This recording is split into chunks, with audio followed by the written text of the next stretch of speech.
Pagi hari ini luar biasa. God's presence is so strong in this place since the beginning. Dari awal Tuhan sudah hadir di sini sebelum kita datang. Amin. Hari ini dengan tema yang sama kita akan bicara tentang iman. Saya langsung aja masuk di dalam ayat. Dalam ayat yang sangat terkenal, lagi dan lagi kita mau baca dalam Ibrani 11 ayatnya yang pertama. Kita baca bersama-sama ya, 1, 2, 3. Iman adalah dasar dari segala sesuatu yang kita harapkan dan bukti dari segala sesuatu yang tidak kita lihat. Ini ayat ayat yang very famous ya, sangat terkenal. Tapi ketika saya baca ini, sebenarnya saya bilang sama Tuhan, ini ayat itu bagi saya abstrak. Abstrak artinya agak susah dimengerti begitu ya. Karena dia lagi ngomongin sesuatu yang tidak terlihat. Iman itu enggak kelihatan, saudara. Makanya waktu saya baca ini sampai sebelum saya persiapin ini, sebenarnya ini ayat cukup abstrak bagi saya. Tapi saya berdoa dalam persiapan Tuhan, jadikan yang abstrak ini konkret gitu. Jadikan yang gak kelihatan ini jadi nyata dong bagi saya. Jadi saya akan bagikan gitu ya kepada saudara hasil perenungan saya tentang iman ini. Iman itu ada dua kata di sini. Yang pertama dasar, yang kedua bukti. Jadi kita mau kulik tentang dasar dan yang kedua tentang bukti. Oke, next slide. Yang pertama, iman sebagai dasar. Waktu saya merenungkan iman jadi dasar, oke, berarti iman itu ada di bawah. Dasar biasanya di bawah dasar. Iman itu dasar dari segala sesuatu yang kita harapkan. Oh, mulai bingung saya di sini. Apa maksudnya ya? Iman itu dasar. Nah, tapi dalam saya merenungkan dan ada beberapa kejadian juga yang di dalam hidup saya terjadi akhir-akhir ini, saya menemukan bahwa ketika kita taruh iman sebagai dasar, iman ini ya saudara, percaya bahwa Yesus itu Tuhan Juru Selamat begitu ya. Kita ngaku dengan mulut, percaya dalam hati, itu iman kita. Bahwa Kristus itu adalah Tuhan dan Juru Selamat. Dia Tuhan yang bangkit dari antara orang mati dan dia hidup. Begitu ya, kita percaya itu. Nah, ketika kita percaya itu, ini menghadirkan damai. Sehingga kita berani untuk melangkah. Tema kita kan faith over fear. Nah, ada satu kata takut, fear. Nah, kata takut ini kalau kita lihat di dalam hari-hari kita, lawannya apa sih? Berani. Tapi bagi saya lawannya ada damai. Takut itu dikalahkan oleh bukan keberanian, tapi di dalam Kristus dikalahkan oleh damai. Sehingga ketika kita percaya harusnya menghadirkan damai. Sehingga kalau kita damai, ada damai, kita berani melangkah. Next slide. 2 Timotius 1 ini juga saudara tahu kan bahwa Allah tidak memberikan kepada kita roh apa? Ketakutan. Sebab Allah memberikan kepada kita bukan roh ketakutan, melainkan roh yang membangkitkan kekuatan, kasih dan ketertiban. Nah, jadi di dalam Kristus itu seharusnya, sewajarnya hadirnya apa? Takut? Bukan. Karena gak ada takut di dalam Kristus. Harus lahirnya apa? Damai. Jadi iman itu gak kerja sendiri saudara. Iman itu melahirkan damai. Jadi harus ada damai di dalam iman percaya kita. Harus lahir damai supaya kita berani melangkah. Kita baca sebuah cerita. Di dalam Yohanes 20 ayat 19, dia bilang begini. Ini cerita waktu Yesus bangkit dari antara orang mati begitu ya. Lalu kisah ini muncul. Ketika hari sudah malam pada hari pertama minggu itu, berkumpullah murid-murid Yesus di suatu tempat dengan pintu-pintu yang terkunci karena mereka takut kepada orang-orang Yahudi. Ada sebuah situasi di mana orang-orang ini ketakutan terhadap orang-orang Yahudi. Sama persis kejadiannya dengan Saul yang juga adalah dia lagi apa? Ketakutan. menghadapi bangsa Filistin? Sama.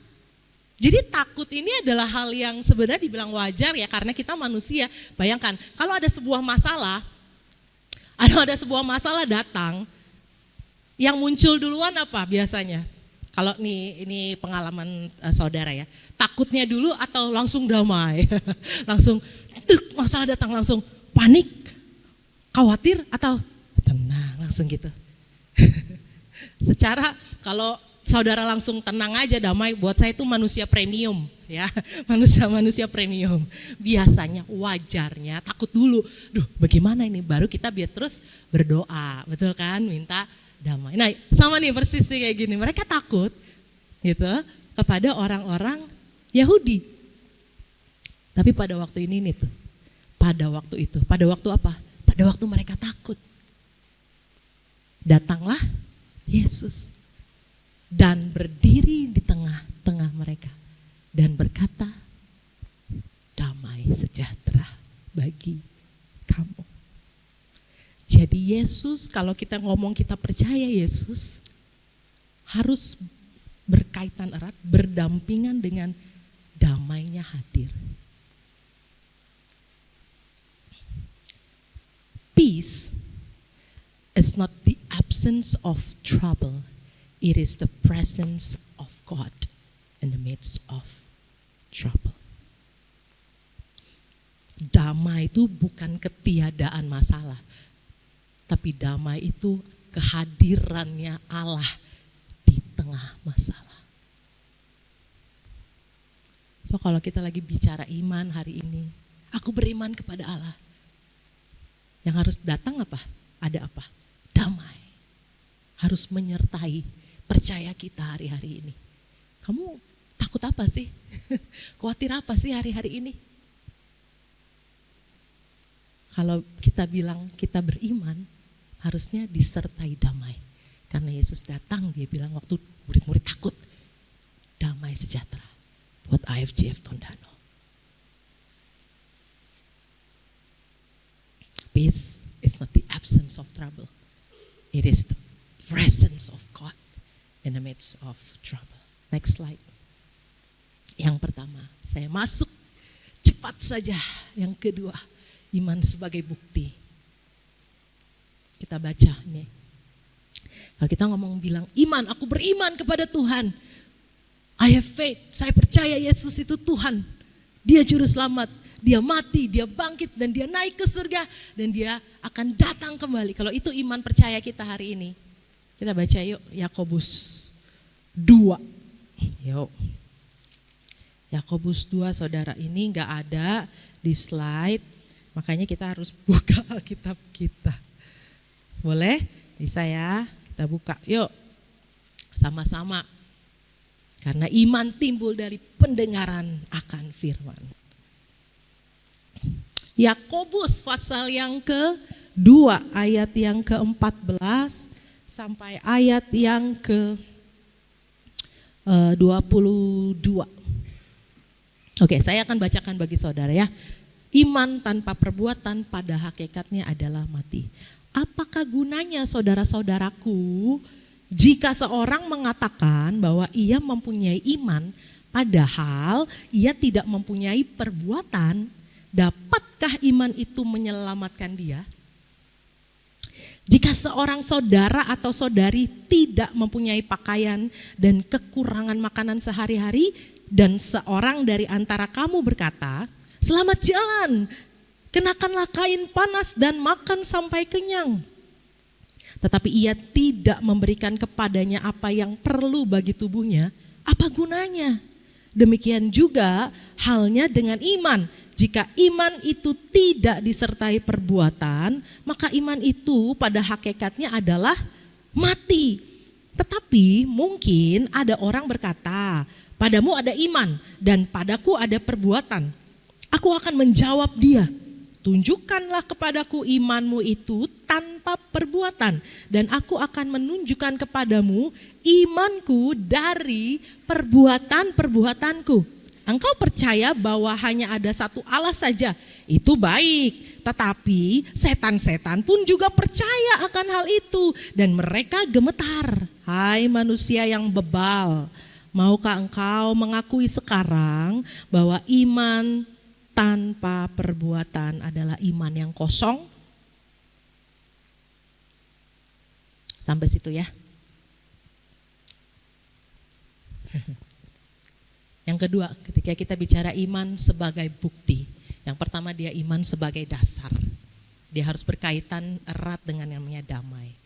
Yang kedua, iman sebagai bukti, yang pertama harusnya disertai oleh perbuatan. Iman disertai perbuatan. Perbuatan apa? Perbuatan baik, saudara.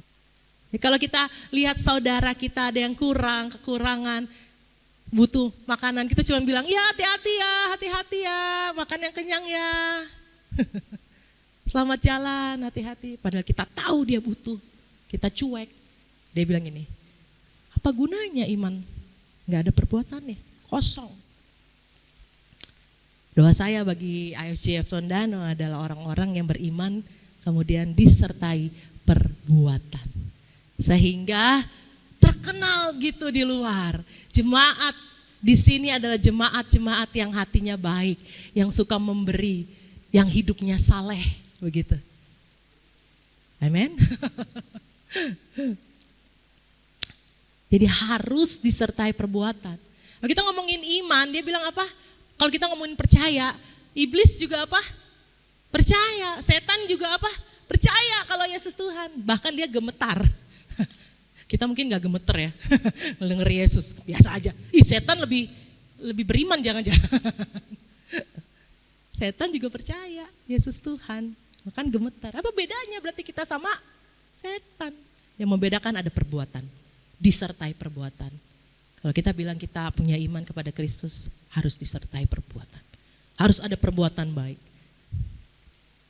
Kemarin malam tim Summer Mission bawa banyak barang ke Peleloan, 2 mobil bak.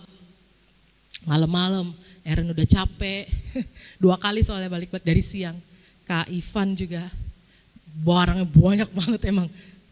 Kalau gak salah mereka bawa 130 box atau berapa begitu ya, naik kapal. Telepon di YC. Joy, Jos, itu kakak adik. True, Guar, datang bisa gak? Datang mereka ternyata malam-malam jam berapa ya, kalau nggak salah 8:30 begitu, ngangkatin barang-barang. Harus, kamu bilang kamu orang percaya harus ada perbuatan baik, gitu. Harus ada disertai perbuatan baik. Yang kedua, harus melahirkan kesaksian. Kita hidup iman kita ini karena apa? Karena kesaksian orang-orang. Karena kesaksian iman ini loh, nanti kalau saudara baca yang Ibrani, kita baca ya Ibrani 11 ayat 2. Ibrani 11 ayat 2 bilang apa? Sebentar.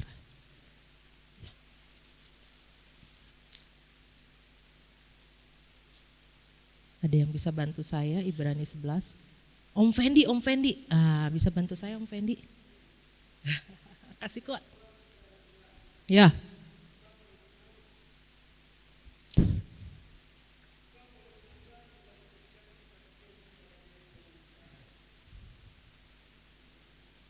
Sampai situ aja, ayat 2 aja. Sebab oleh iman telah diberikan kesaksian. Kita hidup nih karena kesaksian hidup mereka. Dari mulai Abraham gitu kan, nanti ada tuh ya kan pahlawan-pahlawan iman. Karena ada kesaksian itu. Nah, as a Christian, sebagai orang percaya, harus hidupnya penuh dengan apa saudara? Kesaksian. Kalau kita bilang kita percaya Yesus tapi gak ada kesaksian hidup, questioning. Harusnya dalam iman percaya kita, ketika kita bilang itu imanku, dasarku, setiap hari di dalam 1 minggu harus ada kesaksian saudara. Muncul kesaksian. Disertai Tuhan, dibukakan jalan, diberi kesembuhan, diberi pertolongan.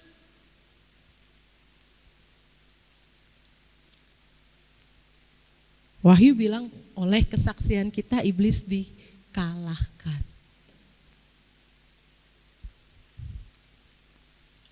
Dalam ayatnya yang lain bilang gini, iman dan inilah kemenangan kita, yaitu iman mengalahkan dunia. Dalam ayat yang lain lagi, pada Yesus nanti datang kedua kali, dia tanya apa? Adakah iman? So iman ini harus yang pertama disertai perbuatan, yang kedua disertai kesaksian. Harus ada kesaksian. Karena itu saya mau bersaksi.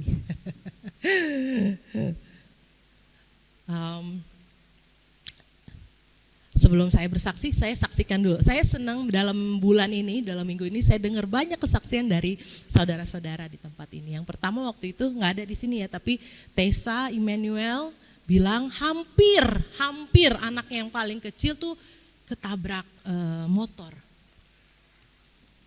Tapi oleh perlindungan Tuhan, meleset. Kalau saudara lihat videonya betul sih, Tuhan baiklah itu. Harusnya itu ketabrak dia anak yang kecil, tapi oleh perlindungan Tuhan nggak tahu sepersekian detik lolos. Bukankah itu pertolongan Tuhan? Civia, tapi nanti dengar langsung lah dari Civia ya, diberi kesembuhan. Sakit apa Ci ya kalau boleh tahu? Ada kista. And then setelah beberapa kali pemeriksaan, tiba-tiba tuh dokter bilang kok nggak ada lagi kistanya. Wah, bukankah itu Tuhan bantu, Tuhan tolong. Cheryl kemarin, aduh Kak aku mau kesaksian sama Evan. Mobilnya udah rusak parah, harusnya ini slip di mana bisa kecelakaan. Karena udah rusak ternyata, mereka nggak sadar kalau itu rusak. Mau dibenerin, mau dibetulin, biayanya besar. Nah mereka tahu ada biaya kantor begitu ya, yang belum ditransfer. Cuman nggak tahu transfernya kapan gitu. Nah ternyata hari itu ketika masuk bengkel, transferannya turun. Bukankah itu Tuhan? Aku percaya di dalam kairos waktunya Tuhan. Coba kalau munculnya tuh bulan lalu, habis uangnya nggak bisa bayar. Tapi itu iman mereka, dari situ mereka tumbuh imannya. Oke, next. Ini juga TYC.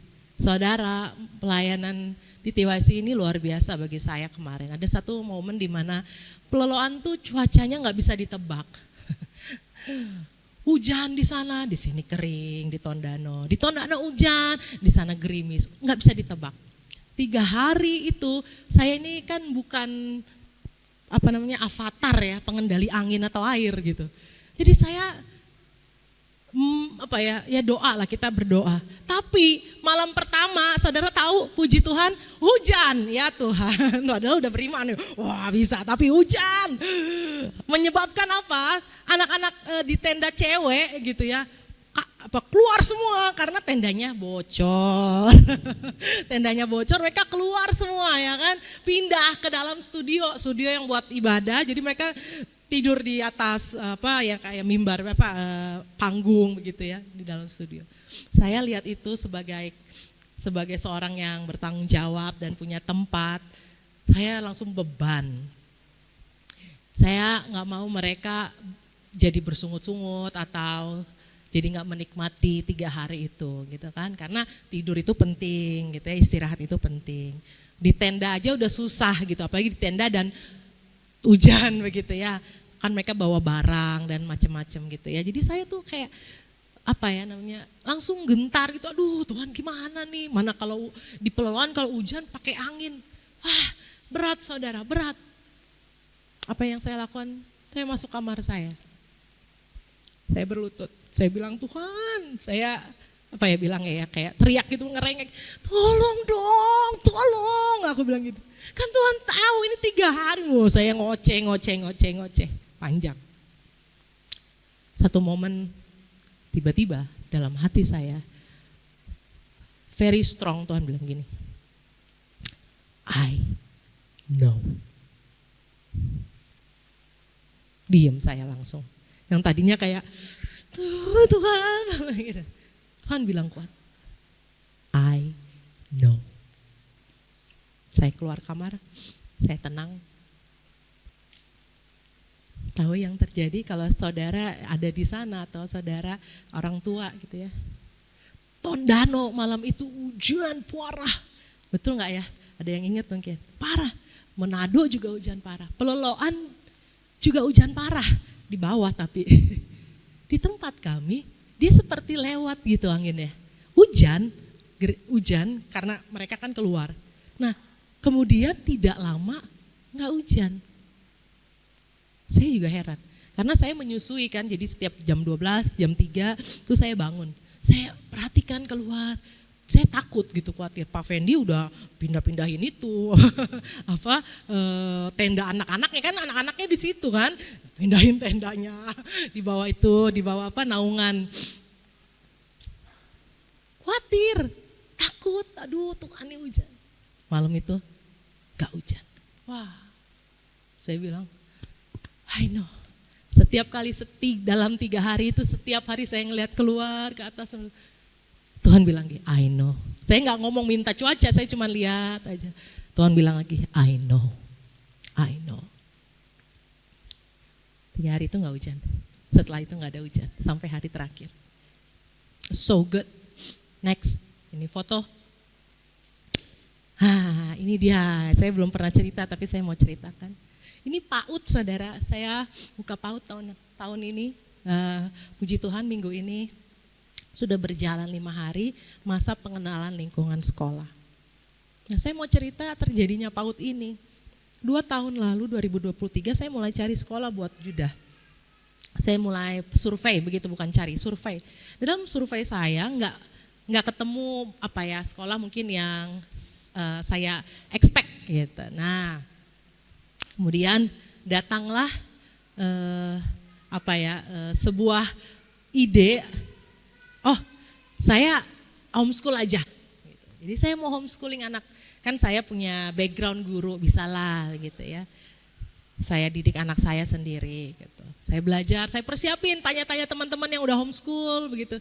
Dalam perencanaan saya mau homeschool, datang sebuah visi. Ruth, iya Tuhan. Lebih bagus gak sih kalau kamu jadi berkat, bukan buat di rumah kamu, tapi kamu ajarin juga tuh anak-anak di kampung. Buka sekolah. Buka sekolah. Saya bilang, yang bener aja Tuhan. Oh gak langsung taat loh. Anak saya berapa? 3, bukan 4, bukan 3. Anak saya 3.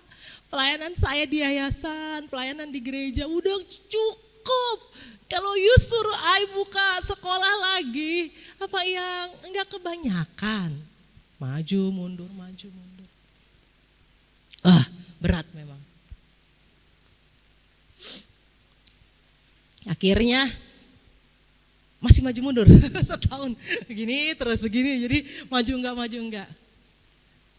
Soalnya kenapa? Yang kedua, waktu visi ini datang bikin sekolah, keuangan yayasan tuh lagi goncang saudara, lagi goyah, sampai aku bilang sama Aaron, kalau kita tanda kutip broke, kita balik ke Jakarta nggak ini gitu.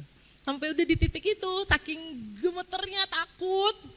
Kita punya orang-orang yang harus kita kasih PK tiap bulan. Gimana? Datang visi Ruth buka sekolah. Yang bener Tuhan, jangan main-main.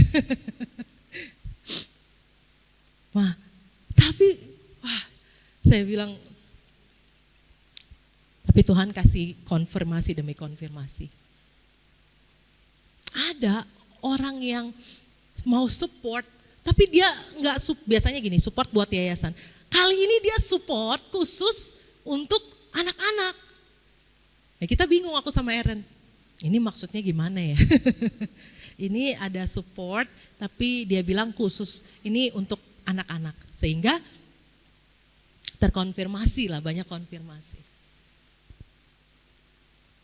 Kalau sampai hari ini ada sekitar hampir 30 lebih mungkin ya anak-anak daftar, saya tahu Tuhan yang kirim mereka.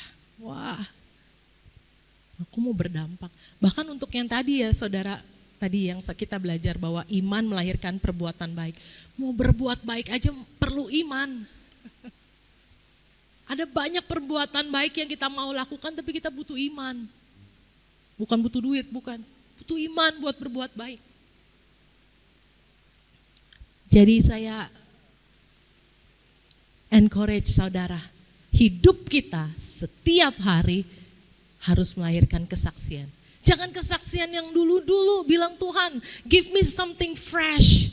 Kasih yang baru, kasih yang segar setiap hari. Hidup beriman kita melahirkan kesaksian. Jangan lupa disaksikan di dalam care group. Saya tutup dengan terakhir.